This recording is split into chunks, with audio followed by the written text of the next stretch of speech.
मरहबा collection mall, readymade कपड़ों का भरपूर खजाना। Jeans pant, T shirt, cargo pant, Knight pant, बच्चे और बच्चियों के लिए अच्छे खूबसूरत और उम्दा ड्रेस। पता याद रखें, जमुर हाई स्कूल मेन रोड, जैतून।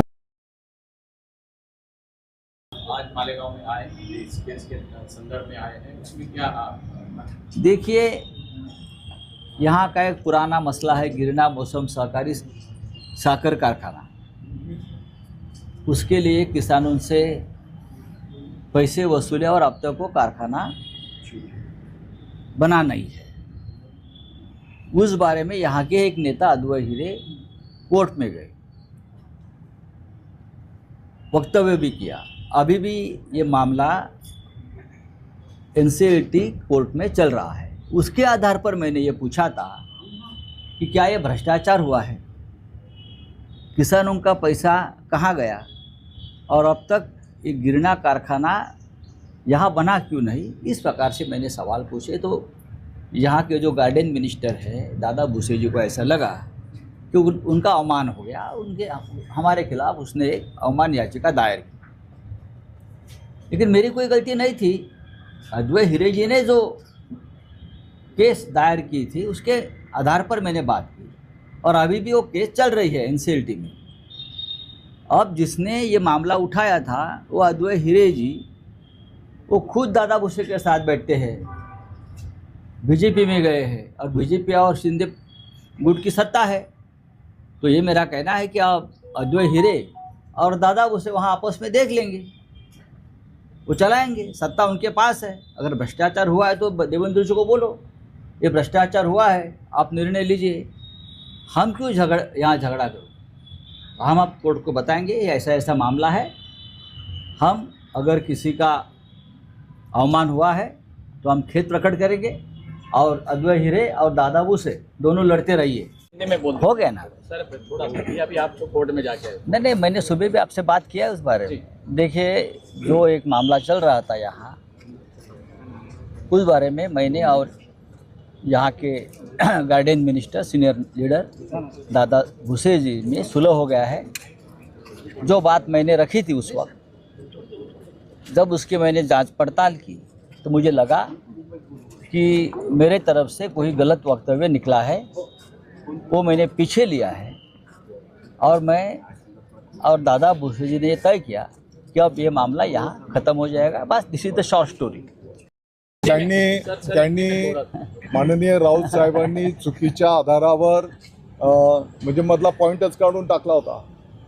1,78,00,000 डायरेक्ट 178 कोटी करून टाकले होते आणि म्हणून मालेगावच्या शेतकऱ्यांचा, नागरिकांचा जो संभ्रम गैरसमज झालेला होता, आज त्यांनी दिलगिरी त्या शेतकऱ्यांची माफी मागून तो दूर केलेला आहे आणि त्यांच्या तब्येतीचंही कारण आहे।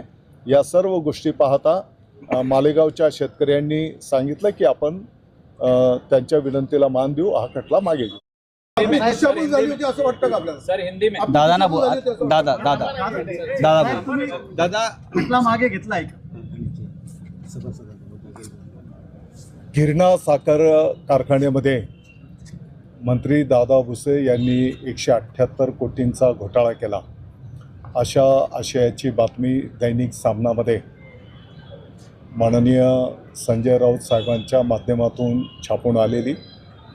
मला वाटतं की सर्व मालेगाव आणि पंचक्रोशीच्या जनतेला माहिती आहे, एकेकाळी सहकार क्षेत्रातून उभा राहिलेला हा गिरणा सहकारी साखर कारखाना DRT कोडच्या माध्यमातून विक्रीला जेव्हा निघाला होता तर त्या काळामध्ये साधारणतः एक 11,000च्या आसपास सभासद शेतकऱ्यांनी एकत्र येऊन हा कारखाना परत एकदा याच तालुक्याच्या शेतकऱ्यांच्या मालकीचा राहिला पाहिजे म्हणून साधारणपणे 1100 रुपयाच्या पटीमध्ये शेअर्स उभे केले होते।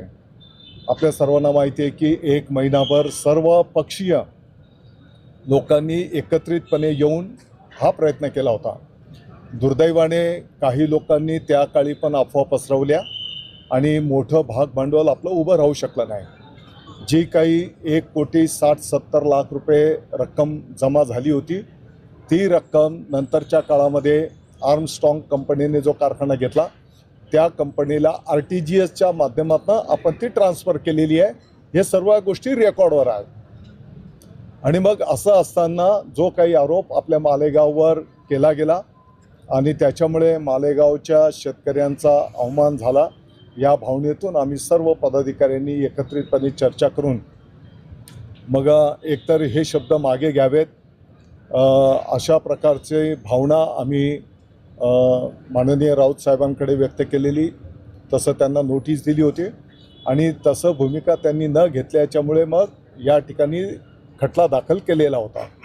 नंतरच्या काळामध्ये राऊत साहेबांनी याचं सगळं पडताळणी केल्याच्या नंतर त्यांना हे आढळून आलं आहे की आपण केलेला जो काही आरोप आहे तो चुकीचा आहे, निराखस खोटा आहे.